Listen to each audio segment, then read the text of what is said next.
नमस्कार, good morning India के इस खास शो में आपका बहुत बहुत स्वागत है। मैं हूं आपके साथ जया कौशिक और मेरे साथ हैं अदिति राजपूत। आज का दिन काफी अहम है। Prevention of money laundering act के तहत ईडी की कार्रवाई, जैसे कि गिरफ्तारी वो करती है, जब्ती करती है या जांच प्रक्रिया को चुनौती देने वाली जो तमाम याचिकाएं हैं, उस पर आज सुप्रीम कोर्ट अपना फैसला सुनाएगा। आपको बता दें, कार्ति चिदम्बरम, अनिल देशमुख समेत 242 याचिकाएं हैं जो सुप्रीम कोर्ट जिन पर अपना फैसला आज सुनाने जा रहा है। बिल्कुल। और justice A.M. Khanwilkar, justice Dinesh Maheshwari और जस्टिस C.T. रवि कुमार की बेंच इस मामले में फैसला सुनाएगी। याचिकाओं में prevention of money laundering act जो है उसके तहत अपराध से आय की तलाशी, जो गिरफ्तारी होती है, जब्ती होती है, जांच होती है, कुर्की होती है, उसके लिए ईडी की जो शक्तियां हैं उसके व्यापक दायरे को चुनौती दी गई है। और याचिका में ये भी कहा गया है कि ये प्रावधान मौलिक अधिकारों का हनन करते हैं। इस मामले में कपिल सिब्बल, अभिषेक मनु सिंघवी और मुकुल रोहतगी सहित कई वरिष्ठ वकील जो हैं उन्होंने भी इस मामले में अलग अलग पहलुओं पर सुप्रीम कोर्ट के समक्ष दलीलें दी थी। हम रुक कर रहे हैं हमारे सहयोगी आशीष भार्गव का, जो लगातार सुप्रीम कोर्ट से मामलों को हमारे तक पहुंचाते हैं। आशीष, ये मामला बहुत महत्वपूर्ण है क्योंकि कई बार हम देखते हैं कि मामले दर्ज हो जाते हैं, आरोप लग जाते हैं, लेकिन दोष साबित नहीं होते। ऐसे में जब गिरफ्तारियां, जब्ती होती हैं तो इसमें साफ तौर पर याचिकाओं में कहा गया है कि मौलिक अधिकारों का हनन है। तो आज का दिन क्या कुछ इस सुनवाई में महत्वपूर्ण रहेगा?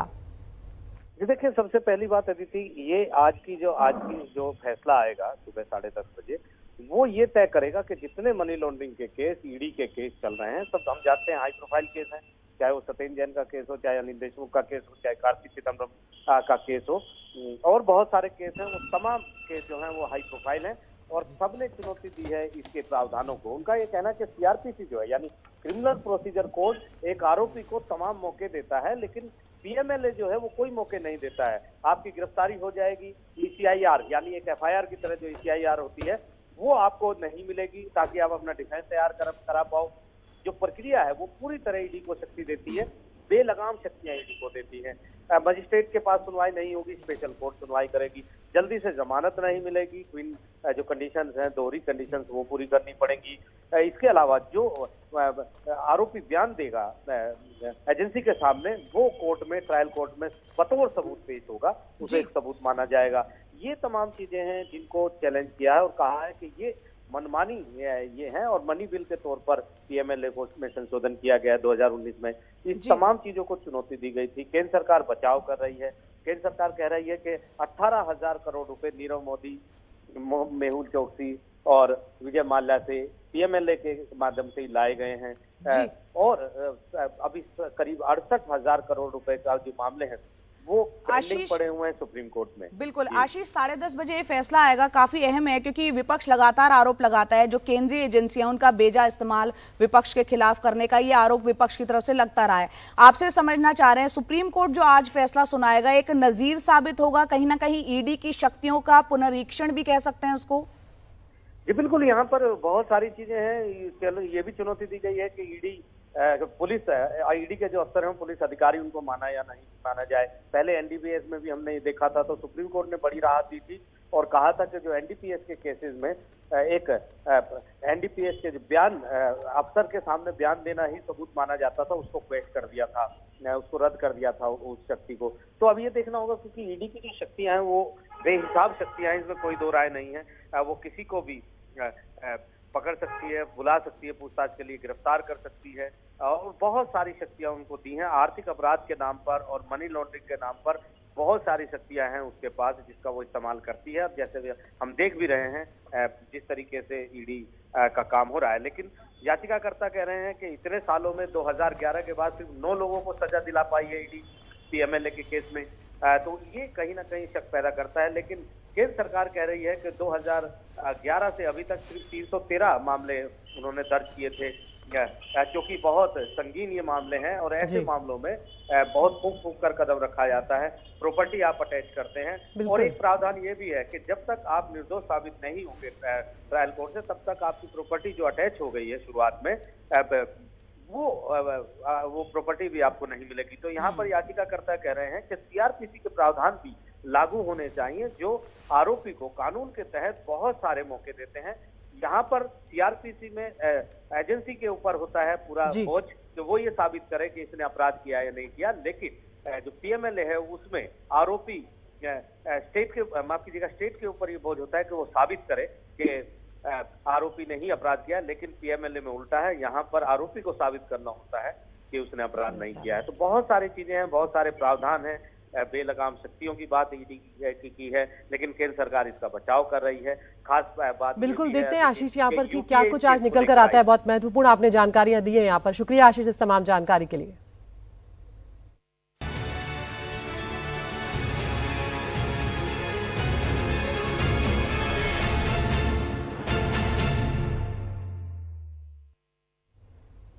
आगे बढ़ते हैं। नेशनल हेराल्ड न्यूज़पेपर से जुड़े कथित मनी लॉन्ड्रिंग मामले में प्रवर्तन निदेशालय की ओर से कांग्रेस अध्यक्ष सोनिया गांधी को आज फिर से ईडी के सामने आज पेश होना है और पार्टी जो कांग्रेस पार्टी है वो भी अपना सत्याग्रह जारी रखेगी। कल भी हमने देखा था जया, सोनिया गांधी से 6 घंटों तक पूछताछ हुई और उस दौरान सड़कों पर अलग अलग शहरों में विरोध प्रदर्शन जो है कांग्रेस का वो लगातार चलता रहा।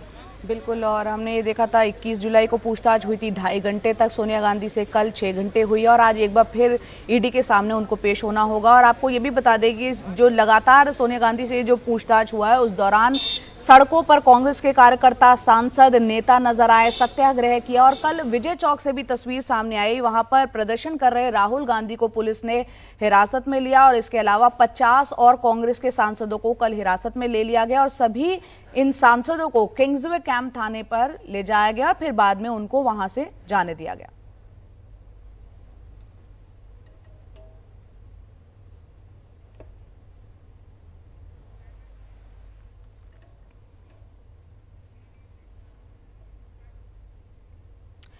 और कांग्रेस में एक चेहरा काफी वायरल आजकल हो रहा है, वो है भारतीय युवा कांग्रेस के जो राष्ट्रीय अध्यक्ष है श्रीनिवास। आपको याद होगा राहुल गांधी के ईडी में जब पेशी हुई थी उस दौरान विरोध प्रदर्शन करने की उनकी तस्वीर वायरल हुई थी और ये कल की तस्वीर आपको हम दिखा रहे हैं श्रीनिवास, बीवी श्रीनिवास की। इनका वीडियो काफी वायरल हुआ क्योंकि दिल्ली पुलिस श्रीनिवास के बाल खींचती हुई यहाँ पर नजर आ रही है, उनको जबरदस्ती गाड़ी में डालने की कोशिश कर रही है। सोनिया गांधी से ईडी की पूछताछ के विरोध में कांग्रेस कार्यकर्ता और यहाँ पर श्रीनिवास भी विरोध प्रदर्शन कर रहे थे, सड़क पे उतरे थे। बिल्कुल, और दिल्ली पुलिस पर सवाल उठ रहे हैं कि ये किस तरह का बर्ताव है और ये आखिर क्यों किया गया श्रीनिवास के साथ, क्योंकि इस तरह का बर्ताव बिल्कुल भी जिसे कहते हैं सही नहीं ठहराया जा सकता। दिल्ली पुलिस ने अपने जवानों के खिलाफ कार्रवाई करने की बात कही है, कहा है कि पहचान करेंगे कि कौन लोग इस तरह से श्रीनिवास के साथ बर्ताव कर रहे थे, उनके खिलाफ कार्रवाई की जाएगी। देखते हैं क्या कुछ कार्रवाई होती है।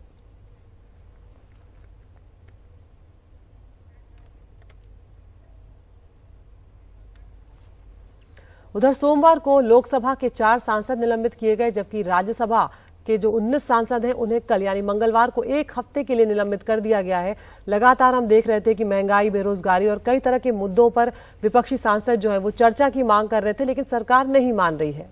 बिल्कुल, और ये मॉनसून सत्र भी एक तरह से धुलता हुआ दिख रहा है। सरकार का ये आरोप है कि जो विपक्ष के सांसद हैं वो सदन की कार्यवाही को चलने नहीं दे रहे हैं, जबकि विपक्ष ये आरोप लगा रहा है सरकार पर कि वो बहस से भाग रही है। महंगाई जैसे मुद्दे जो आम जनता से जुड़े हुए हैं वो उस पर बहस से बचना चाहती है।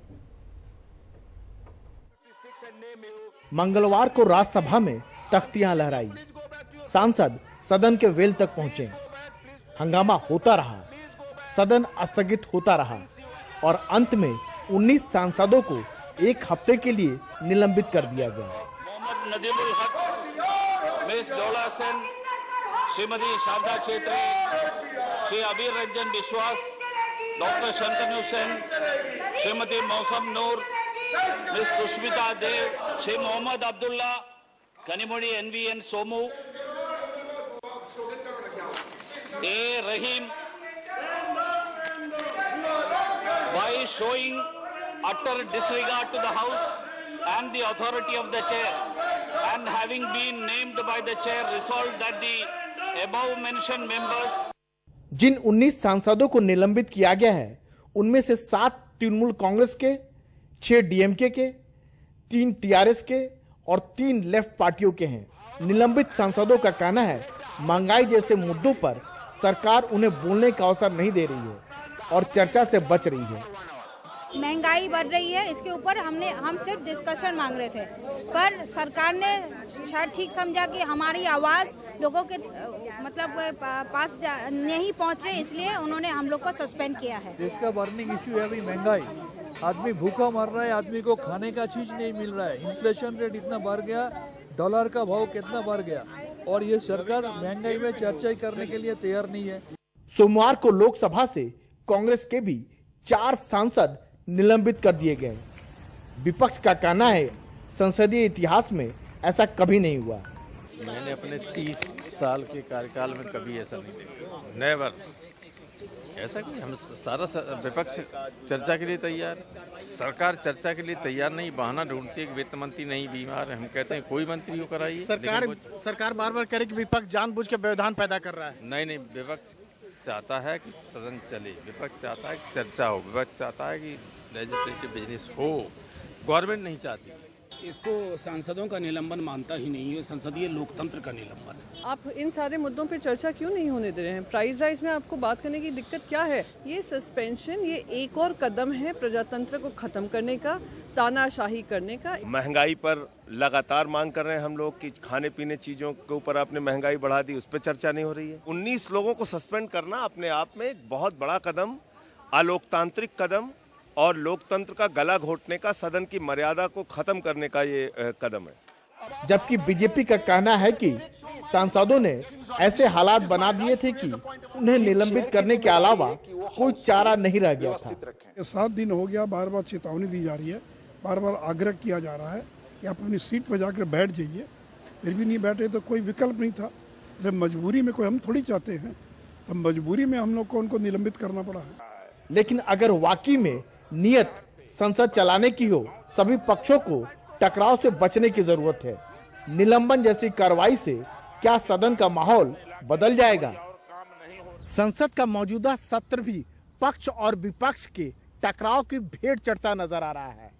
मुद्दा वही है, संसद में जरूरी मुद्दों पर चर्चा कैसे हो। सरकार का कहना है कि वो चर्चा करने को तैयार है, जबकि विपक्ष का आरोप है कि सरकार चर्चा से बच रही है।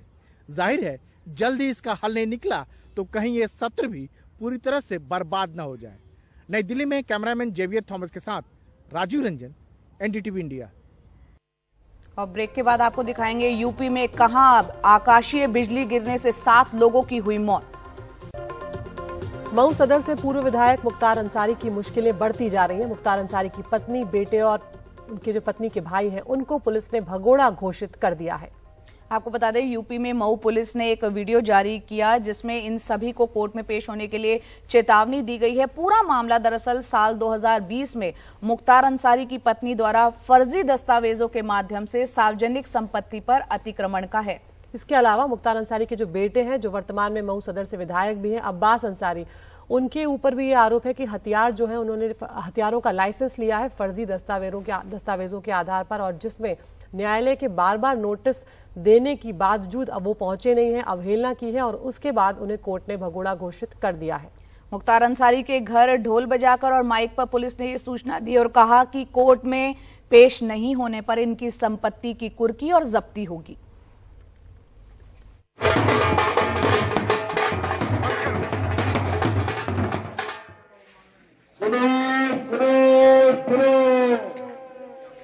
ये भगोड़ा साबित है। यदि ये 1 महीने के अंदर पुलिस के समक्ष या माननीय न्यायालय के समक्ष हाजिर नहीं होते हैं तो इनके विरुद्ध कुर्की की कार्रवाई और अग्रिम कार्रवाई की जाएगी। जिस किसी को भी इनके बारे में सूचना हो, अभियुक्तगढ़ अनवर साजाद, सरजील रजा उर्फ आतिफ रजा,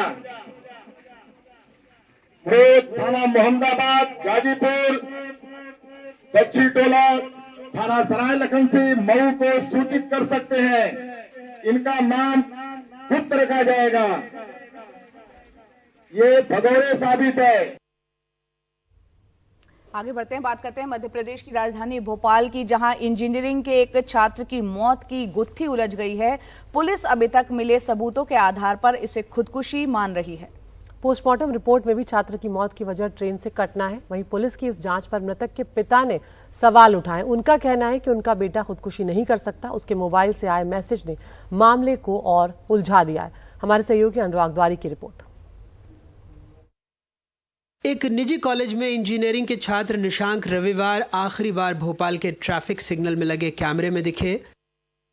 इसके बाद 5:44 पर निशांक के फोन से उनके पिता के फोन पर धड़ाधड़ 3 मैसेज आए। यही मैसेज उसके सोशल मीडिया पर भी पोस्ट किए गए। 6:10 पर पता लगा कि भोपाल नर्मदापुरम ट्रैक पर निशांत का शव मिला है।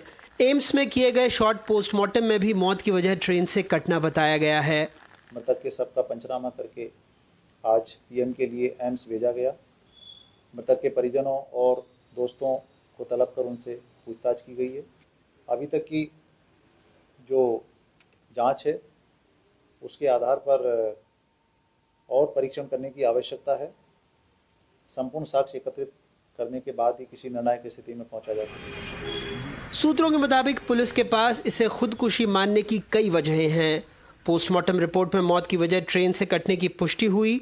शरीर पर किसी तरह के बाहरी चोट के निशान नहीं मिले हैं। निशांक के खुद ही घटना स्थल तक पहुंचने की पुष्टि हो चुकी है। उसका अपहरण नहीं हुआ था। नूपुर शर्मा के समर्थन में पोस्ट, कमेंट या लाइक उसके सोशल मीडिया अकाउंट्स में नहीं मिला।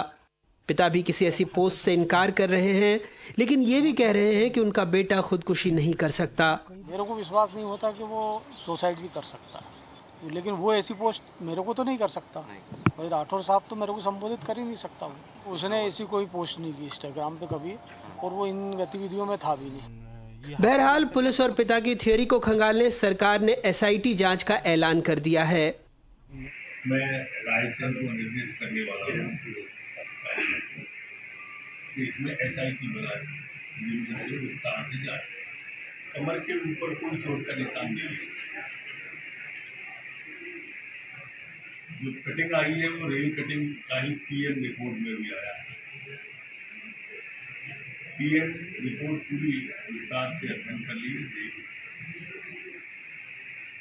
क्योंकि वो रेलवे ट्रैक तक घटना होने तक जो पोस्टमार्टम रिपोर्ट में आया है वो स्वस्थ ही प्रतीत हुआ है। कोई चोट का निशान तब का भी नहीं, बाद का भी नहीं। तो मोबाइल की जांच, मैसेज की जांच, विसरा की जांच, घटना की जांच, इस सब के लिए SIT ना। खैर, इन सवालों के बीच सोमवार को निशांक का अंतिम संस्कार हुआ। बहन प्रतीक्षा और अंजलि ने अपने मृत भाई की कलाई पर राखी बांधी, मुंह में नर्मदा जल डाला, तुलसी दल रखा और भाई को रोते बिलखते अंतिम विदाई दी। पुलिस का कहना है कि अपनी तफ्तीश में उससे पता लगा है कि निशांक क्रिप्टो में निवेश करता था। उसे कुछ आर्थिक नुकसान भी हुआ था और अपने दोस्तों से भी उसने पैसे उधार ले रखे थे। वहीं उसके परिजनों का कहना है कि उन्हें इस बात की जानकारी है कि निशांक क्रिप्टो में निवेश करता था, लेकिन वो ये नहीं मान सकते कि उसने इतना उधार ले लिया जिसकी वजह से मानसिक दबाव में आकर उसने अपनी जान दे दी। रायसेन से अपने सहयोगी नावेद, संजय दुबे और भोपाल से कैमरा पर्सन रिजवान खान के साथ अनुराग द्वारी, NDTV इंडिया। कानून की पढ़ाई करने वाले एक छात्र ने अपनी तेज रफ्तार बेकाबू स्कॉर्पियो गाड़ी से 3 कारों को टक्कर मार दी और बाद में फुटपाथ पर जा रहे एक युवक को भी रौंद दिया। बुरी तरह से जख्मी युवक को अस्पताल में मृत घोषित कर दिया गया। नोएडा के सेक्टर 126 के तिराहे पर तेज रफ्तार गाड़ी से ये घटना हुई। पुलिस ने आरोपी छात्र को हिरासत में लेकर उसका मेडिकल टेस्ट करवाया है। फिलहाल रिपोर्ट आने का इंतजार है। इस हादसे का शिकार हुए युवक का शव पोस्टमार्टम के लिए भेज दिया गया है।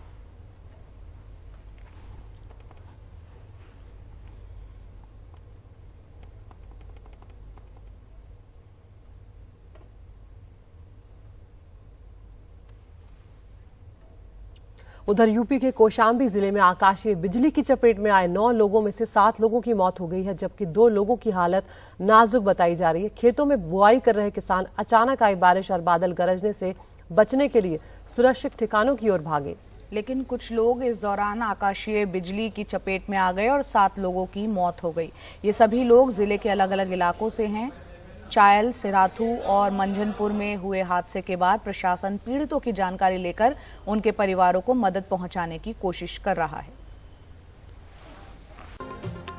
बिहार में शिक्षा व्यवस्था की बात करते हैं, जिसकी स्थिति जो बदहाल है ये सच किसी से भी छिपा नहीं है, लेकिन उच्च शिक्षा की स्थिति अब धीरे धीरे बदतर होती चली जा रही है। जहां 3 साल की डिग्री 5 से 6 वर्षों में मिल जाए तो आप भाग्यशाली हैं। पटना की सड़कों पर मगध विश्वविद्यालय के छात्र अपना सत्र नियमित हो और डिग्री समय पर मिले, इसको लेकर लगातार आंदोलन कर रहे हैं। हमारे सहयोगी मनीष कुमार की रिपोर्ट।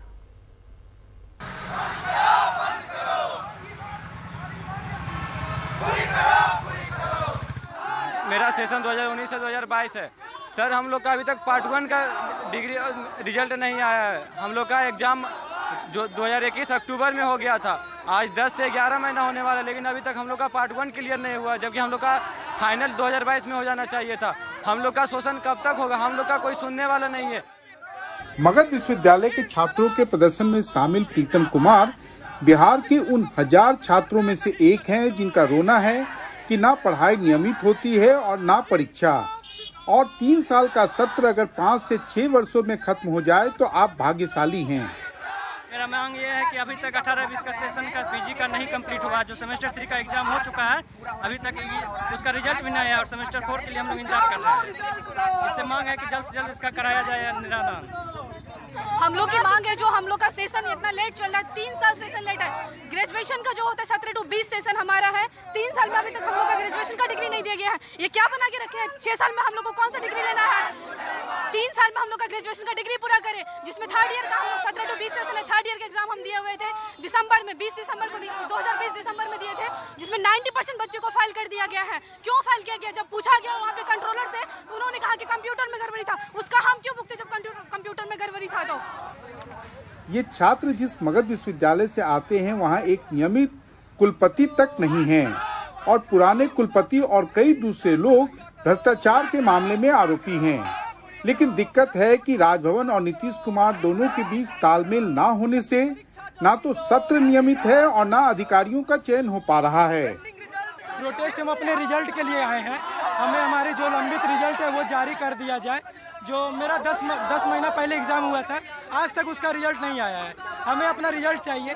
मांग जायज, आखिर परीक्षाएं नियमित नहीं होंगी तो छात्र का तो समय बेकार होता है। और हम लोग सरकार की तरफ से हमने उनको ये भी कहा है कि आपको इसमें सरकार का जो सहयोग चाहिए सरकार करेगी, लेकिन परीक्षाएं समय से होनी चाहिए। और उन लोगों ने आश्वासन दिया है कि अगले 6 महीना से साल भर में सभी विश्वविद्यालय की सभी परीक्षाएं नियमित हो जाएगी।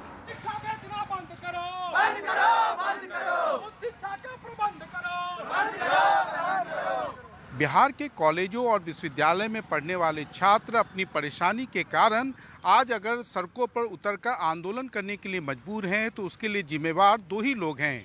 एक मेरे पीछे राजभवन में बैठने वाले राज्यपाल, जो इन सभी विश्वविद्यालयों के कुलाधिपति होते हैं, और दूसरे बिहार के मुख्यमंत्री नीतीश कुमार, जो पिछले 16.5 वर्षों से अधिक से शिक्षा विभाग को अपनी पार्टी के कब्जे में कर रखा है। क्योंकि इन दोनों के पास विश्वविद्यालयों को सुधारने के लिए इच्छा शक्ति का न केवल अभाव है, बल्कि जब भ्रष्ट अधिकारियों के खिलाफ कार्रवाई करने की बात आती है तो दोनों के हाथ पैर फूल जाते हैं। पटना से कैमरामैन हबीब अली के साथ मनीष कुमार, एनडीटीवी इंडिया के लिए। आगे बढ़ते हैं। क्या देश के लिए चीनी कंपनी खतरा बन रही है? ये सवाल इसलिए क्योंकि ईडी ने एक एफिडेविट फाइल किया है कोर्ट में और कहा है कि मोबाइल कंपनी वीवो ने देश की इकोनॉमी यानी अर्थव्यवस्था को अस्थिर करने का प्रयास किया है। साथ ही इस एफिडेविट में यह भी कहा है ईडी की तरफ से कि ये देश की अखंडता और संप्रभुता के लिए खतरा है। चाइनीज कंपनी वीवो के खिलाफ चल रहे मनी लॉन्ड्रिंग की पूरे जांच के मामले में ईडी ने दिल्ली हाई कोर्ट में अपना हलफनामा दाखिल कर ये बड़े आरोप लगाए हैं। ग्रेटर नोएडा के कई एकड़ इलाके में फैली चाइनीज मोबाइल कंपनी वीवो, इस कंपनी पर बड़े पैमाने पर टैक्स चोरी का आरोप है। इन्हीं आरोपों के तहत मनी लॉन्ड्रिंग की जांच कर रही ईडी ने 21 जुलाई को दिल्ली हाईकोर्ट में हलफनामा दायर करके इस कंपनी को देश के लिए खतरा बताया। ईडी ने दिल्ली हाईकोर्ट में एक हलफनामा दाखिल किया है जिसमें कहा है कि ये कंपनी देश की अर्थव्यवस्था को अस्थिर करने का प्रयास कर रही है, साथ में देश की अखंडता और संप्रभुता के लिए ये कंपनी एक खतरा है। ये जो बातें हैं वो ईडी ने 21 जुलाई को दिल्ली हाई कोर्ट में दाखिल अपने हलफनामे में कही है। दरअसल ईडी इस कंपनी को लेकर मनी लॉन्ड्रिंग की जांच कर रही है। ईडी ने इसी साल जुलाई के महीने में इस कंपनी और उसकी सहायक कंपनियों के करीब 48 ठिकानों पर छापेमारी की थी। दरअसल इसी साल जुलाई के पहले हफ्ते में ईडी ने वीवो और उसकी 22 सहायक कंपनियों के 48 ठिकानों की तलाशी ली। तलाशी के बाद इनके 119 बैंक खातों को फ्रीज कर दिया गया था। इन बैंक खातों में 465 करोड़ रुपए का बैलेंस था। छापेमारी में वीवो इंडिया की 66 करोड़ रुपए की एफडी, 2 किलो सोना और 75 लाख रुपए कैश मिला। बैंक खातों को फ्रीज करने के खिलाफ वीवो कंपनी के लोग दिल्ली हाईकोर्ट गए। उसके जवाब में ईडी ने हलफनामा दायर किया। ईडी के मुताबिक 1,25,185 करोड़ रुपए की कुल बिक्री आय में से वीवो इंडिया ने लगभग आधा पैसा चीन भेज दिया। ईडी ने दावा किया कि भारत में टैक्स के भुगतान से बचने के लिए कंपनियों ने भारी नुकसान दिखाने के लिए ये रकम ट्रांसफर की। वीवो की सहायक कंपनियां चीन और हांगकांग से चलाई जा रही हैं और उनके निदेशक देश छोड़ चुके हैं। उनके पते और दस्तावेज फर्जी पाए गए। नई दिल्ली और ग्रेटर नोएडा से मुकेश सिंह सेंगर, एनडीटीवी इंडिया। और अभी वक्त है ब्रेक का। ब्रेक के बाद आपको बताएंगे चीन की नई चालबाजी। ब्रेक के बाद एक बार फिर से आपका स्वागत है। चीन और पाकिस्तान के दूसरे देशों को चाइना पाकिस्तान इकोनॉमिक कॉरिडोर में शामिल करने के न्योते पर भारत ने कड़ा विरोध दर्ज किया है और साफ कहा है कि कोई भी देश अगर ऐसा करता है और वो गैरकानूनी और अस्वीकार्य होगा, क्योंकि बताया जा रहा है कि ये प्रोजेक्ट पाकिस्तान के कब्जे वाले इलाके में है। दूसरी तरफ ब्रिटेन के प्रधानमंत्री पद के उम्मीदवार ऋषि सुनक ने चीन को अमेरिका से लेकर भारत तक के लिए सबसे बड़ा खतरा बताया है। चाइना पाकिस्तान इकोनॉमिक कॉरिडोर यानी सीपीईसी, इस पर एक बैठक के बाद चीन और पाकिस्तान ने कहा कि कोई तीसरा देश भी इस प्रोजेक्ट में शामिल होना चाहे तो हो सकता है। इस पर भारत ने तीखा विरोध जताया है। एक बयान में विदेश मंत्रालय ने कहा कि अगर कोई इसमें शामिल होता है तो वो भारत की संप्रभुता और क्षेत्रीय अखंडता के खिलाफ होगा। भारत ने लगातार तथाकथित सीपीईसी में प्रोजेक्ट का विरोध किया है क्योंकि ये भारतीय क्षेत्र पाकिस्तान के गैरकानूनी कब्जे में है। यहाँ पर कोई भी ऐसी गतिविधि गैरकानूनी, अवैध और अस्वीकार्य है और उसे उसी तरह से भारत देखेगा। कुछ ठोस कदम लेने के लिए भारत तैयार है,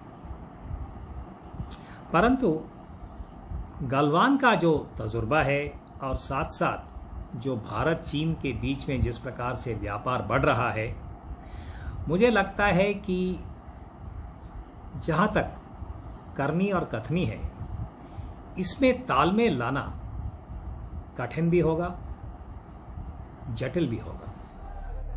चीन के रवैये का विरोध और कई देशों में भी अब जोर पकड़ चुका है। यहां तक कि ब्रिटेन के पीएम पद के दावेदार भारतीय मूल के ऋषि सुनक ने इसे चुनावी मुद्दा बनाया है। उन्होंने कहा है कि चीन ब्रिटेन और बाकी दुनिया के लिए इस सदी का सबसे बड़ा खतरा है। सत्ता में आने पर चीन के साइबर खतरे पर अंतर्राष्ट्रीय गठजोड़ बनाएंगे। चीन की औद्योगिक जासूसी को रोकने के लिए अपने खुफिया तंत्र MI5 की मदद लेंगे। सुरक्षा की दृष्टि से अहम कंपनियां चीन को नहीं खरीदने देंगे और सभी 30 कन्फ्यूशियस इंस्टीट्यूट बंद करेंगे जो चीन के सॉफ्ट पावर को बढ़ावा देता है। लेकिन भारत के पड़ोस में बदहाल अर्थव्यवस्था का शिकार श्रीलंका एक बार फिर मदद के लिए चीन की तरफ देख रहा है। बीजिंग में उसके राजदूत ने कहा है कि $4 अरब की मदद के लिए बातचीत चल रही है और राष्ट्रपति रानिल विक्रमसिंघे भी चीन जा सकते हैं। ऐसे में भारत को चौकन्ना रहना होगा। लेकिन राहत की बात है कि अधिकतर देश चीन का रवैया समझ भी रहे हैं और इस पर बोल भी रहे हैं। दिल्ली से कादम्बिनी शर्मा, एनडीटीवी इंडिया। नमस्कार, गुड मॉर्निंग इंडिया में आपका स्वागत है। मैं हूं अदिति राजपूत, मेरे साथ हैं जया कौशिक और हम शुरुआत कर रहे हैं ईडी की जो पूछताछ चल रही है सोनिया गांधी से, उनके साथ उस पर हम बात करेंगे।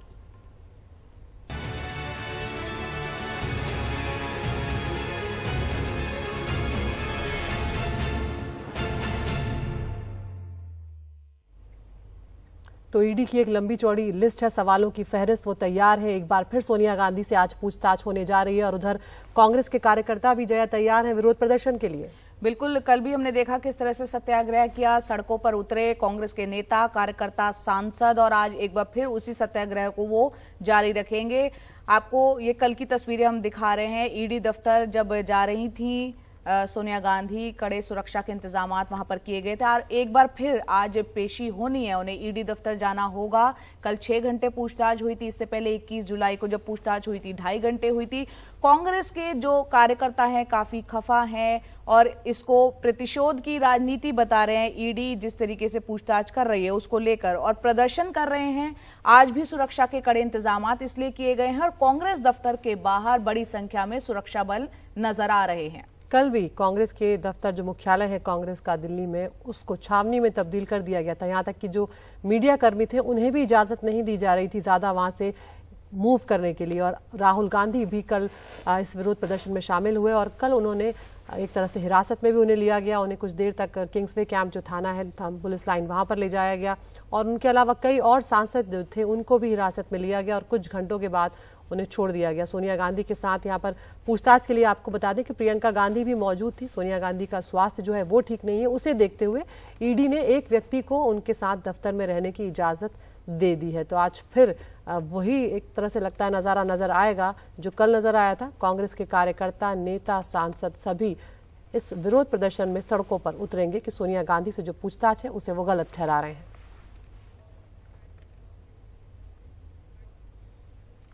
और इन दिनों सोशल मीडिया पर एक वीडियो काफी वायरल है, वो है भारतीय युवा कांग्रेस के जो अध्यक्ष हैं बीवी श्रीनिवास। उनका वीडियो वायरल इसलिए हो रहा है क्योंकि इसमें पुलिस की जो बदसलूकी है वो नजर आ रही है। ये तस्वीर में आप देख रहे हैं किस तरह से दिल्ली पुलिस उनके बाल खींच रही है, दुर्व्यवहार कर रही है।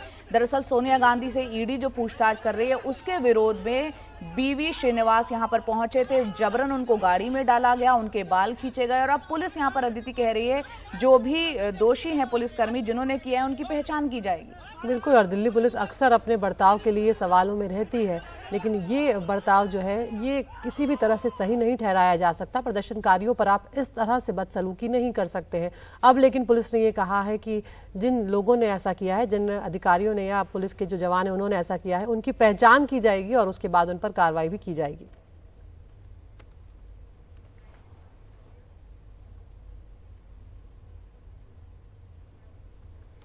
और उधर संसद का जो मॉनसून सत्र है वो लगातार उसमें व्यवधान आ रहा है और सोमवार को हमने देखा था कि 4 जो विपक्ष के सांसद थे उन्हें निलंबित कर दिया गया था और मंगलवार यानी कल भी यही हुआ है। राज्यसभा के 19 सांसदों को 1 हफ्ते के लिए निलंबित कर दिया गया। तो यानी कुल 23 सांसद हैं वो इस वक्त निलंबित चल रहे हैं। सरकार का ये आरोप है कि विपक्ष संसद की कार्रवाई नहीं चलने दे रहा। वहीं विपक्ष ये आरोप लगा रहा है कि सरकार दरअसल महंगाई जैसे आम जनता से जुड़े मुद्दे को लेकर बहस से बचना चाहती है और वो उससे भाग रही है। मंगलवार को राज्यसभा में तख्तियां लहराई, सांसद सदन के वेल तक पहुंचे, हंगामा होता रहा, सदन स्थगित होता रहा और अंत में 19 सांसदों को 1 हफ्ते के लिए निलंबित कर दिया गया। मोहम्मद नदीमुल हक, मिस डोला सेन, श्रीमती शारदा छेत्री, श्री अबीर रंजन विश्वास, doctor Shantanu Sen, Shrimati Mausam Noor, miss Sushmita Dev, Shri Mohammad Abdullah, Kanimozhi NVN Somu, A Rahim, by showing utter disregard to the House and the authority of the chair, and having been named by the chair, resolved that the above mentioned members. जिन 19 सांसदों को निलंबित किया गया है उनमें से 7 तृणमूल कांग्रेस के, 6 DMK के, 3 TRS के और 3 लेफ्ट पार्टियों के हैं। निलंबित सांसदों का कहना है महंगाई जैसे मुद्दों पर सरकार उन्हें बोलने का अवसर नहीं दे रही है और चर्चा से बच रही है। महंगाई बढ़ रही है, इसके ऊपर हम सिर्फ डिस्कशन मांग रहे थे, पर सरकार ने शायद ठीक समझा कि हमारी आवाज़ लोगों के पास नहीं पहुंचे, इसलिए उन्होंने हम लोग को सस्पेंड किया है। इसका बर्निंग इश्यू है अभी महंगाई। आदमी भूखा मर रहा है, आदमी को खाने का चीज नहीं मिल रहा है। इन्फ्लेशन रेट इतना बढ़ गया, डॉलर का भाव कितना बढ़ गया और ये सरकार महंगाई में चर्चा करने के लिए तैयार नहीं है। सोमवार को लोकसभा से कांग्रेस के भी 4 सांसद निलंबित कर दिए गए। विपक्ष का कहना है संसदीय इतिहास में ऐसा कभी नहीं हुआ। मैंने अपने 30 साल के कार्यकाल में कभी ऐसा नहीं देखा, नेवर। ऐसा कि हम सारा विपक्ष चर्चा के लिए तैयार, सरकार चर्चा के लिए तैयार नहीं, बहाना ढूंढती है कि वित्त मंत्री नहीं बीमार है। हम कहते हैं कोई मंत्री हो कराइए। सरकार बार बार कह रही कि विपक्ष जानबूझ के व्यवधान पैदा कर रहा है। नहीं, विपक्ष चाहता है कि सदन चले, विपक्ष चाहता है कि चर्चा हो, विपक्ष चाहता है कि लेजिस्लेटिव बिजनेस हो, गवर्नमेंट नहीं चाहती। इसको सांसदों का निलंबन मानता ही नहीं है, संसदीय लोकतंत्र का निलंबन है। आप इन सारे मुद्दों पे चर्चा क्यों नहीं होने दे रहे हैं? प्राइस राइज में आपको बात करने की दिक्कत क्या है? ये सस्पेंशन ये एक और कदम है प्रजातंत्र को खत्म करने का, तानाशाही करने का। महंगाई पर लगातार मांग कर रहे हैं हम लोग कि खाने पीने चीजों के ऊपर आपने महंगाई बढ़ा दी, उस पर चर्चा नहीं हो रही है। 19 लोगों को सस्पेंड करना अपने आप में एक बहुत बड़ा कदम, अलोकतांत्रिक कदम और लोकतंत्र का गला घोटने का, सदन की मर्यादा को खत्म करने का ये कदम है। जबकि बीजेपी का कहना है कि सांसदों ने ऐसे हालात बना दिए थे कि उन्हें निलंबित करने के अलावा कोई चारा नहीं रह गया था। 7 दिन हो गया, बार बार चेतावनी दी जा रही है, बार बार आग्रह किया जा रहा है कि आप अपनी सीट पर जाकर बैठ जाइए, फिर भी नहीं बैठे तो कोई विकल्प नहीं था। जब मजबूरी में कोई हम थोड़ी चाहते हैं, तो मजबूरी में हम लोग को उनको निलंबित करना पड़ा है। लेकिन अगर वाकई में नियत संसद चलाने की हो, सभी पक्षों को टकराव से बचने की जरूरत है। निलंबन जैसी कार्रवाई से क्या सदन का माहौल बदल जाएगा? संसद का मौजूदा सत्र भी पक्ष और विपक्ष के टकराव की भेंट चढ़ता नजर आ रहा है। मुद्दा वही है, संसद में जरूरी मुद्दों पर चर्चा कैसी हो। सरकार का कहना है कि वो चर्चा करने को तैयार है, जबकि विपक्ष का आरोप है कि सरकार चर्चा से बच रही है। जाहिर है जल्द ही इसका हल नहीं निकला तो कहीं ये सत्र भी पूरी तरह से बर्बाद न हो जाए। नई दिल्ली में कैमरामैन जेवियर थॉमस के साथ राजीव रंजन, एनडीटीवी इंडिया।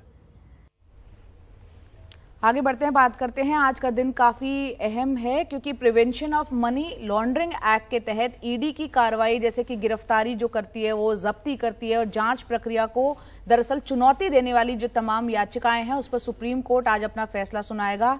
और आपको बता दें, कहीं ना कहीं आज जो सुप्रीम कोर्ट अदिति ये फैसला सुनाएगा उससे ईडी के जो अधिकार हैं उसकी एक लक्ष्मण रेखा भी कहीं ना कहीं तय हो जाएगी। बिल्कुल, कार्ति चिदम्बरम और अनिल देशमुख समेत 242 याचिकाओं पर फैसला आज याचिकाओं में आएगा। मनी लॉन्ड्रिंग एक्ट के तहत ईडी की जो शक्तियां हैं उनको चुनौती दी गई है। याचिकाओं में ये कहा गया है कि ये जो प्रावधान है ईडी के पास मनी लॉन्ड्रिंग के तहत, ये मौलिक अधिकार जो है उनका हनन करता है। केंद्र सरकार ने सुप्रीम कोर्ट में इन प्रावधानों का बचाव किया है और आज का दिन इसीलिए महत्वपूर्ण है कि क्या ईडी के अधिकार कुछ कम हो सकते हैं, कोई लक्ष्मण रेखा सुप्रीम कोर्ट खींच सकता है, ये देखना बेहद अहम होगा।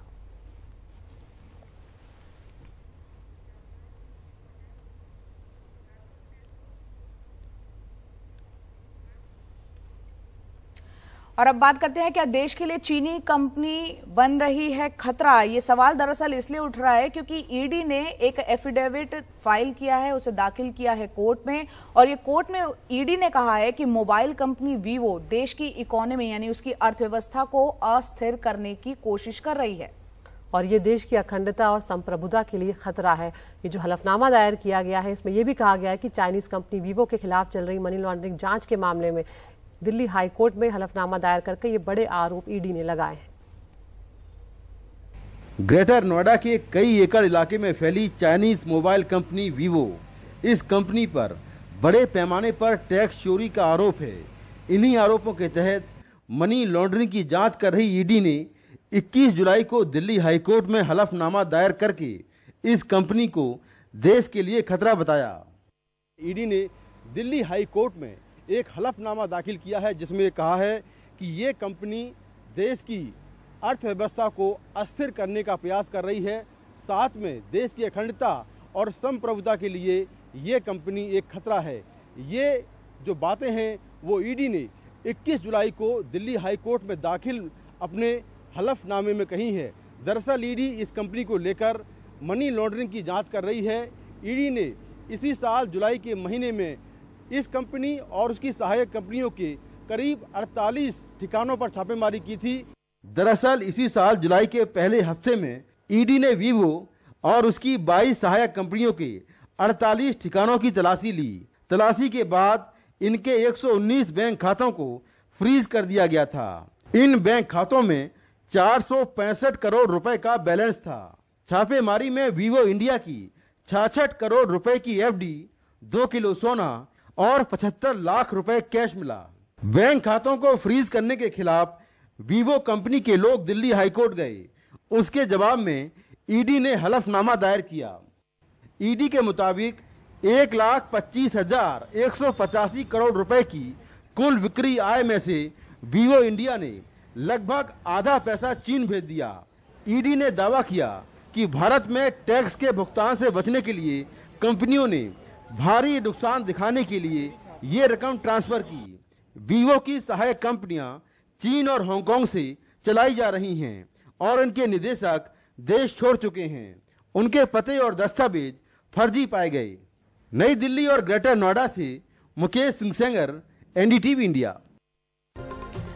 कर्नाटक के दक्षिण कन्नड़ जिले के सुलिया में भारतीय जनता युवा मोर्चा के एक नेता की धारदार हथियार से हत्या कर दी गई है। प्रवीण नेतारू की बेल्लारी इलाके में एक दुकान थी। अपनी दुकान को बंद कर जब वो घर लौट रहे थे तभी बाइक सवार अपराधियों ने उन पर हमला बोल दिया।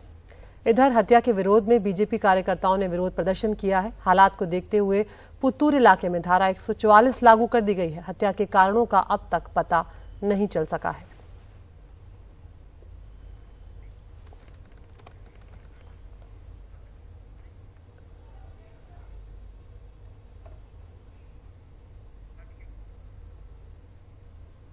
बेंगलोर के एक पब में चल रही पार्टी को सिर्फ इसलिए रोकना पड़ा क्योंकि बजरंग दल को यह शक था कि उस पब में नाबालिग लड़के और लड़कियां शराब पी रहे हैं। पब मैनेजमेंट ने चल रही पार्टी को रोका और पुलिस के मुताबिक कुछ लोगों को पब से जाने को कहा गया।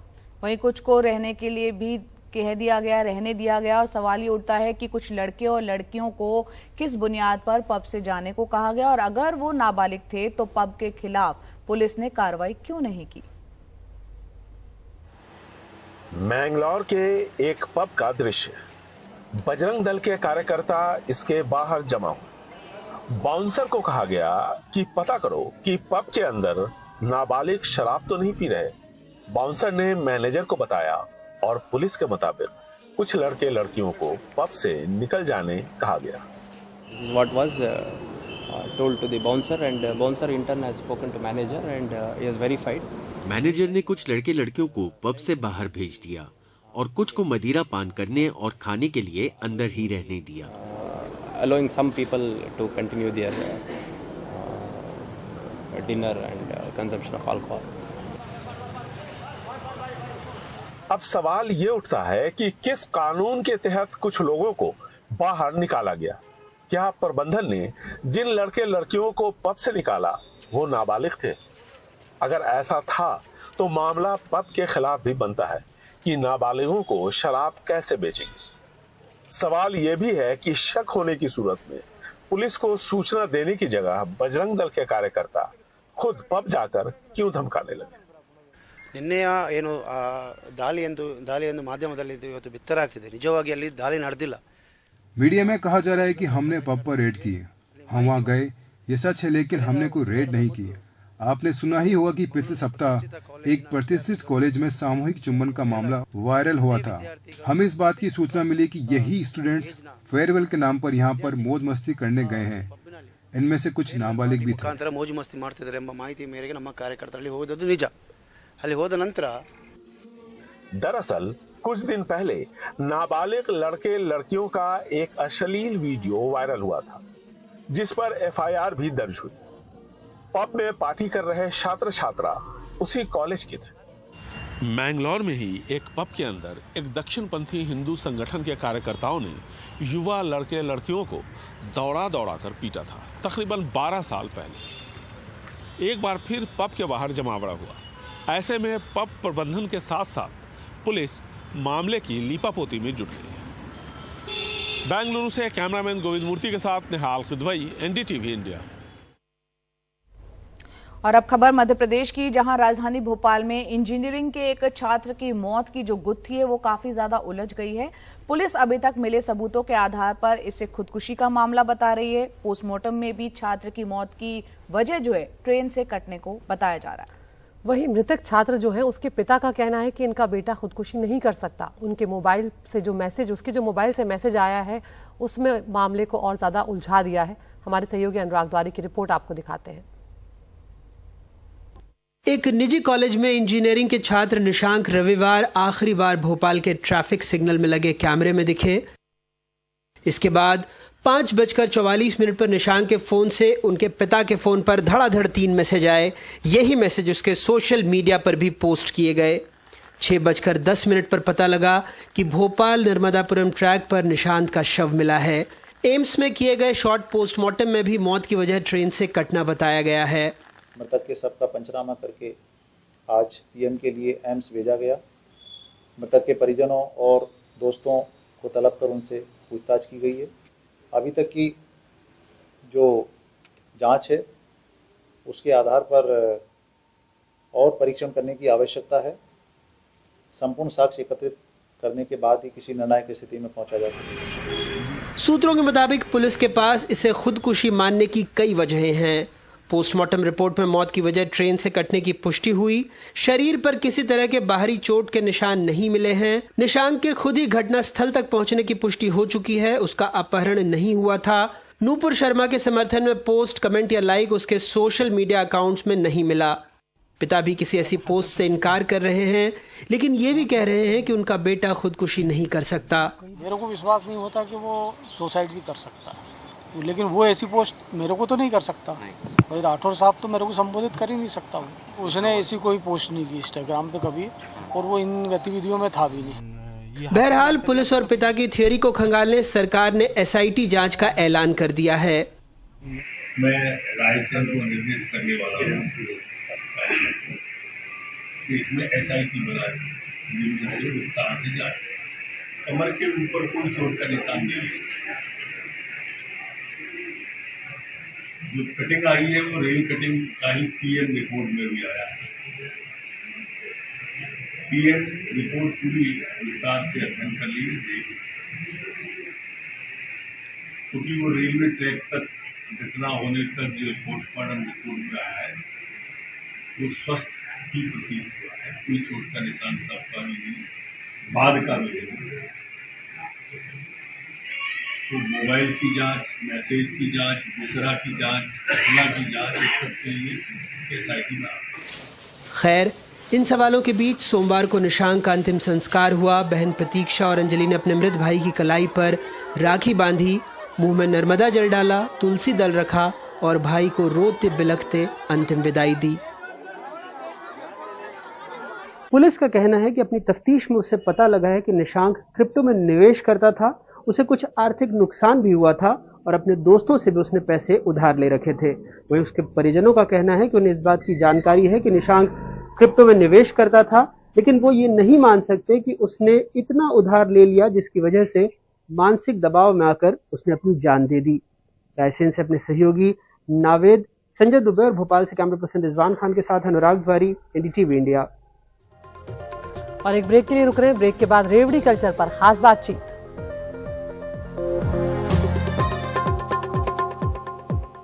Petitioner in this case mister Ashwini Upadhyay. Ashwini ji, आपका बहुत बहुत स्वागत NDTV में। सबसे पहला सवाल मैं आपसे जो पूछना चाहता हूं वो ये है कि ये आपको क्यों जरूरत महसूस पड़ी है इस तरीके की एक पिटिशन फाइल करने की। अब उस पर हमने देखा है जवाब मांगा है सुप्रीम कोर्ट ने सरकार से, लेकिन इसमें जो बड़ा सवाल ये पूछा जाएगा कि सारे राजनीतिक दल यही कर रहे हैं, यहां तक कि जिस पार्टी से आप संबंध रखते हैं वो भी यही करती है।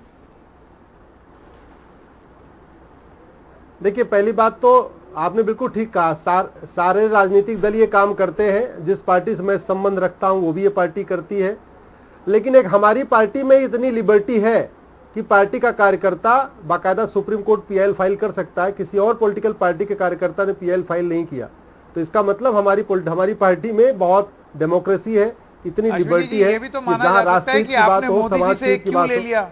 मोदी जी ने जो बुंदेलखंड की रैली में उन्होंने जो बोला रेवड़ी कल्चर, उसके बाद अश्विनी जी को आइडिया आया चलो एक पिटीशन फाइल करें। नहीं संकेत जी, आप फैक्ट ठीक कर लीजिए। मोदी जी ने अभी 10-15 दिन पहले बोला है ये PIL मैंने जनवरी में फाइल किया था और 25 जनवरी को इस पर नोटिस इशू हो गया था। ये 6-7 महीने पुरानी बात है। देखिए, मैंने फाइल क्यों किया आपको बताता हूँ। जब आपको याद होगा ये यूपी का चुनाव और पंजाब का चुनाव, ये 6 राज्यों का चुनाव चल रहा था, तो लगातार एक के बाद एक पॉलिटिकल पार्टियां अपने वादे कर रही थी। किसी ने बोला हम आपको सब जितनी महिलाओं के अकाउंट में 1000 रुपए देंगे, किसी ने बोला पेंशन देंगे, किसी ने बोला मुफ्त गैस सिलेंडर देंगे, फिर किसी ने कहा मैं तो स्कूटी दे दूंगा। यूपी में तो एक पॉलिटिकल पार्टी ने बकायदा स्कूटी का वादा कर दिया था। तो फिर मुझे लगा कि एक बार इस पर थोड़ा रिसर्च करना चाहिए। रिसर्च करने के बाद मुझे संकेत जी पता चला कि भारत के टोटल जो स्टेट्स हैं, राज्यों के ऊपर 70 लाख करोड़ का कर्जा है। जैसे यूपी के ऊपर 6.5 लाख करोड़ का कर्जा, पंजाब के ऊपर 3.25 लाख करोड़ का कर्जा, दिल्ली के ऊपर 50,000 करोड़ का कर्जा, महाराष्ट्र पे 6 लाख करोड़ का कर्जा, तमिलनाडु पे 6 लाख करोड़ का कर्जा, आंध्रा तेलंगाना पे 3-3 लाख करोड़ का कर्जा, बिहार पे 3 लाख करोड़ का कर्जा, बंगाल पे 4 लाख करोड़ का कर्जा, राजस्थान पे 3 लाख करोड़। तो मतलब 70 लाख करोड़ का कर्जा, पैसा हमारे पास है नहीं। हाईवे बनाने के लिए बाहर से उधार लेना पड़ रहा है, मेट्रो बनाने के लिए बाहर से उधार लेना पड़ रहा है, कहीं वर्ल्ड बैंक से लेना पड़ता है, कहीं जापान से लेना पड़ता है। अश्विनी जी आपकी बात, हम अपने इंफ्रास्ट्रक्चर बनाने के लिए बाहर से उधार लेते। अश्विनी जी देखिए, इन प्रिंसिपल आपकी बात में कुछ गलत नहीं है। अश्विनी जी, इन प्रिंसिपल आपकी बात में कुछ गलत नहीं है, लेकिन मैं अब आपसे ये पूछना चाहता हूं कि हाउ डू यू डिफाइन कि रेवड़ी क्या है और कल्याणकारी नीति क्या है? What is welfare and what is revdi, what is a freebie? How do you define this? जैसे कि अगर मैं आपसे ये सवाल पूछ दूं, क्या आप इस बात का जवाब दे पाएंगे? लड़कियों के लिए साइकिल, ये रेवड़ी है कि फ्रीबी है या वेलफेयर स्कीम है? Bicycles for girl students, gas cylinders for women, universal health insurance, 1 lakh रुपए जो महिला को शादी पर मिलता है वो, अब इसको आप रेवड़ी बुलाएंगे या इसको आप वेलफेयर स्कीम बुलाएंगे?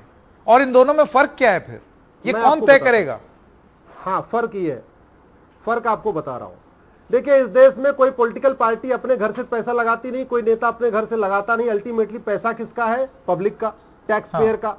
तो पब्लिक का पैसा पॉलिटिकल पार्टियों को राइट नहीं है खर्च करने का, गवर्नमेंट को राइट है। गवर्नमेंट और पॉलिटिकल पार्टी में अंतर होता है। एक आप सरकार आ जाते हैं, सरकार के बाद आप व्हाइट पेपर अपना पेश करिए असेंबली। चलिए, ये डिफरेंस मैं आपकी समझ गया अश्विनी जी। आप ये कह रहे हैं कि political party should not spend, the government should spend, and when the government spends it is welfare scheme. अब यहां पर आम आदमी पार्टी का ये कहना है कि अगर हम मुफ्त में बिजली दे रहे हैं, मुफ्त में शिक्षा दे रहे हैं, तो हम बतौर सरकार दे रहे हैं। इसमें गलत क्या है? क्योंकि मोदी जी जब उत्तर प्रदेश में मुफ्त राशन बांटा जाता है, लाभार्थी का जिक्र होता है और उसके चलते चुनाव जीता जाता है, तो ऐसा कैसे हो सकता है कि वो सही और ये गलत? हाँ संकेत जी, 2 मिनट मुझे उसका दीजिए, मैं आपको उत्तर देता हूं। आपने गवर्नमेंट फॉर्म कर लिया, गवर्नमेंट फॉर्म करने के बाद आपको यह पता चल गया कि आपके पास पैसा कितना है। पॉलिटिकल पार्टी को चुनाव के पहले तो पता ही नहीं होता कि उस राज्य का, मान लीजिए पंजाब का चुनाव ले लीजिए, एग्जांपल ले लीजिए, यूपी का ले लीजिए, बिहार XYZ किसी आप एग्जांपल ले लीजिए। पॉलिटिकल पार्टी को यही नहीं पता कि जब सरकार बनाएंगे तो हमारे राज्य पे कितना कर्जा होगा, कुछ पता ही नहीं, कोई कैलकुलेशन नहीं है। और यह भी नहीं पता कि जो मैं वादा कर रहा हूं इसका इंप्लीकेशन कितना होगा, इसका रेमिफिकेशन कितना होगा, फिर कितना बर्डन आ जाएगा। तो कोई कैलकुलेशन नहीं है। गवर्नमेंट फॉर्म होने के बाद आप कोई काम करते हैं तो बाकायदा आपको असेंबली में या पार्लियामेंट में बाकायदा प्रपोजल पेश करना होता है, आपको एक रेजोल्यूशन लाना पड़ता है और फिर बताना भी पड़ता है, भाई देखो मैं ये योजना लाने जा रहा हूं, इस योजना से इतने करोड़ का खर्चा आएगा, हमारे खजाने में इतना पैसा है, इतने पैसे की व्यवस्था मैं यहां से करूंगा, इतने पैसे की व्यवस्था ये बात आपकी मैं समझ गया, लेकिन मैं आपसे ये पूछना चाह रहा हूं कि क्या ये सिर्फ कोई एक ही राजनीतिक दल कर रहा है? क्योंकि ये आरोप भारतीय जनता पार्टी पर भी लगता है कि आप भी तो मैनिफेस्टो में वादा करते हैं हम ये कर देंगे, हम वो कर देंगे। तो या तो आप दलगत राजनीति से ऊपर उठ करके ये बात कर रहे हैं।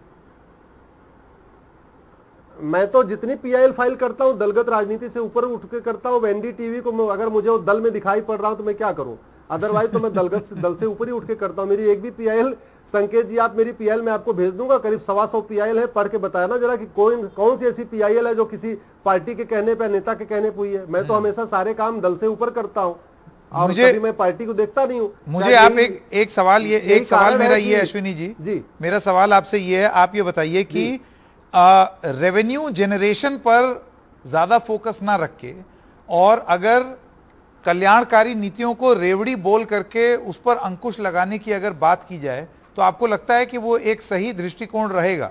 मसलन हम लोगों का जो रेवेन्यू बेस है वो टैक्स इवेजन, टैक्स की, कर की चोरी की वजह से वो कम होता है, और ऐसे में फिर हम अगर जो कल्याणकारी नीतियां हैं उनको हम रेवड़ी बता दें और उसके बाद वो भी देना बंद कर दें, तो क्या ये ठीक है? नहीं, देखिए संकेत जी, आपने जो सवाल किया बड़ा महत्वपूर्ण है, इसको आप डिफरेंस समझिए। हाँ, right to food fundamental right है, तो अनाज देना आप उसको रेवड़ी नहीं कहेंगे। Right to water fundamental right है, तो पानी घर घर पहुंचाना ये आपका ये रेवड़ी नहीं हुआ। Right to clean air fundamental right है, तो जगह जगह एयर प्यूरिफायर लगा देना ये कोई रेवड़ी नहीं हुआ। तो सड़क बिछा देना, घर घर बिजली पहुंचा देना, ये कहीं से रेवड़ी नहीं हुआ, क्योंकि ये संविधान का हिस्सा है, right to life and liberty का पार्ट है। मुफ्त, हाँ, मुफ्त एजुकेशन देना, मुफ्त में आपको क्या बोलते हैं हेल्थ, आपको आयुष्मान कार्ड देना, ये सारे आपके रेवड़ी नहीं है। लेकिन मंगलसूत्र देना, सोने की चेन देना, सोने का कंगन देना और आपको क्या बोलते हैं स्कूटी देना, ये आपका कॉन्स्टिट्यूशन इसको अलाउ नहीं करता। ये तो आदमी अपनी क्षमता के अनुसार खरीदे। बेसिक जो रिक्वायरमेंट है आपकी, right to health, right to air, right to water, right to food, right to road, right to electricity, ये जो बेसिक रिक्वायरमेंट है। अच्छा, अब मैं आपसे एक सवाल पूछूं, जैसे आप फर्ज कीजिए उत्तर प्रदेश में शिक्षा के लिए अगर युवतियों को, गर्ल्स को लैपटॉप बांटा गया कि वो उनके शिक्षा में काम आएगा, तो क्या ये राइट टू एजुकेशन का हिस्सा होगा या नहीं होगा, या इसको आप रेवड़ी बताएंगे? देखिए, मैं सवाल क्यों पूछ रहा हूं अश्विनी जी, वो इसलिए क्योंकि ये बहुत ही बारीक लाइन है, इट्स अ थिन लाइन। आप परिभाषित कैसे करेंगे? हाउ विल यू डिफाइन कि रेवड़ी क्या है और कल्याणकारी नीति क्या है? कौन तय करेगा? मैं आपको क्या कह रहा हूं, इसको आप बड़े हिसाब से अपने समझ लीजिए। अगर संकेत के जेब में 200 रुपए है तो संकेत 200 रुपए के हिसाब से अपना घर चलाएं तो अच्छा है। लेकिन संकेत अगर हर महीने 1000 रुपए उधार ले किसी से और उसके बाद घर में बढ़िया म्यूजिक सिस्टम खरीद के लाएं और घर में बढ़िया कार खरीद के लाएं, लोन पे लेके कुछ और ले आए, मैं उसको मानता हूं ये मुफ्तखोरी है, ये रेवड़ी है, या ये गलत है, ये ठीक नहीं है। तो अगर किसी भी गवर्नमेंट के पास XYZ, में स्टेट नाम नहीं लेता हूं, किसी गवर्नमेंट के पास सरप्लस पैसा है, वो पैसा खर्च करे, अच्छी बात है। लेकिन पैसा नहीं है तो उधार लेके बेसिक रिक्वायरमेंट करना, बिजली, पानी, ठीक है, मैं आपकी बात समझ गया, किताब, कॉपी, आपकी बात तो समझ गया। अब मैं यहां पर एक और सवाल पूछ रहा हूं। देखिए, हमने जितने भी अर्थशास्त्रियों से बात की, बहुत सारे इकोनॉमिस्ट का यह कहना है कि अर्थव्यवस्था का चक्का इसी तरीके से चलता है कि आप पहले कुछ इन्वेस्ट करें, उसके बाद फिर उस पर रिटर्न ऑन इन्वेस्टमेंट आए।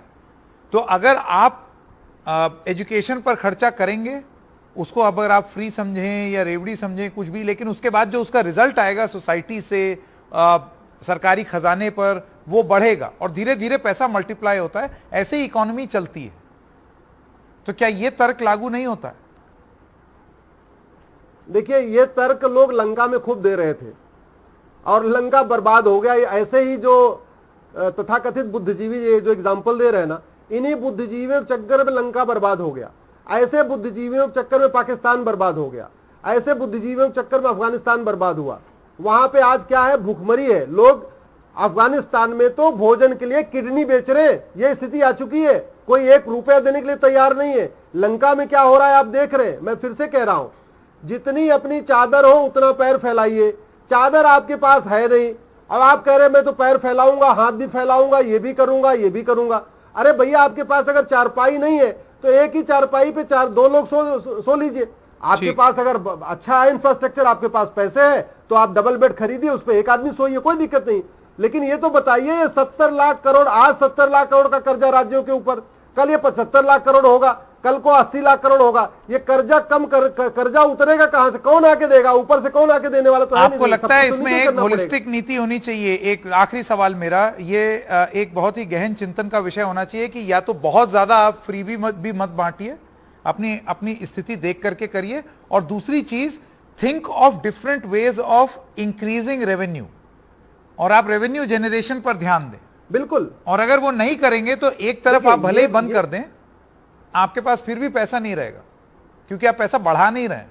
ये बड़ा इंपॉर्टेंट नहीं, बहुत इंपॉर्टेंट मुद्दा है। आज माननीय सुप्रीम कोर्ट ने इलेक्शन कमीशन से यही बोला। आपकी क्या राय? इलेक्शन कमीशन ने बहुत की, इट्स वेरी इंपॉर्टेंट मैटर। फिर सेंट्रल गवर्नमेंट को बोला, आपकी क्या राय है? सेंट्रल गवर्नमेंट का, it's very important matter. In fact मेरे बाद कपिल सिब्बल साहब का मैटर था, वो बैठे हुए थे, अपने मैटर का वेट कर रहे थे। सुप्रीम कोर्ट ने बोला, सिब्बल साहब यू आर पार्लियामेंटेरियन, आपकी क्या राय है? सिब्बल साहब भी खड़े हो गए, उन्होंने बोला हाँ ये मैटर बड़ा इंपॉर्टेंट है।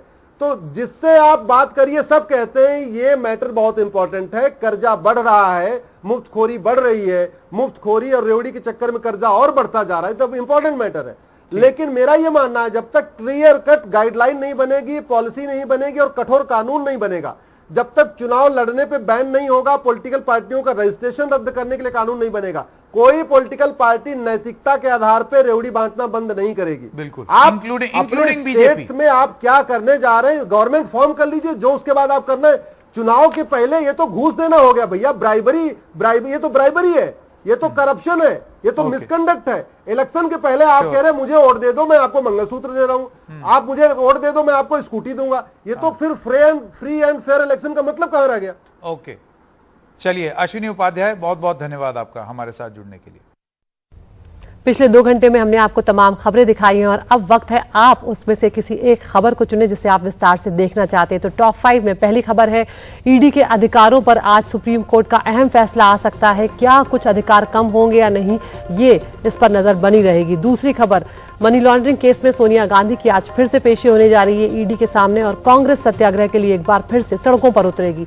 तीसरी खबर, मॉनसून सत्र में 23 सांसद निलंबित हो चुके हैं पिछले 2 दिनों में और उनके निलंबन पर विपक्ष जो है वो अब संग्राम करता हुआ नजर आ रहा है। महाराष्ट्र में उद्धव ठाकरे ने कहा है कि एकनाथ शिंदे ने उनकी पीठ में छुरा घोंपा है। और 5वीं खबर, मेघालय से जहां पर वैश्यालय चलाने का आरोपी बीजेपी नेता गिरफ्तार हुआ है। आपको करना ये है, हमारे YouTube चैनल पर जाना है, इस पोल में हिस्सा लेना है, अपनी पसंद की खबर चुनना है जिसे हम विस्तार से आपको दिखाएंगे।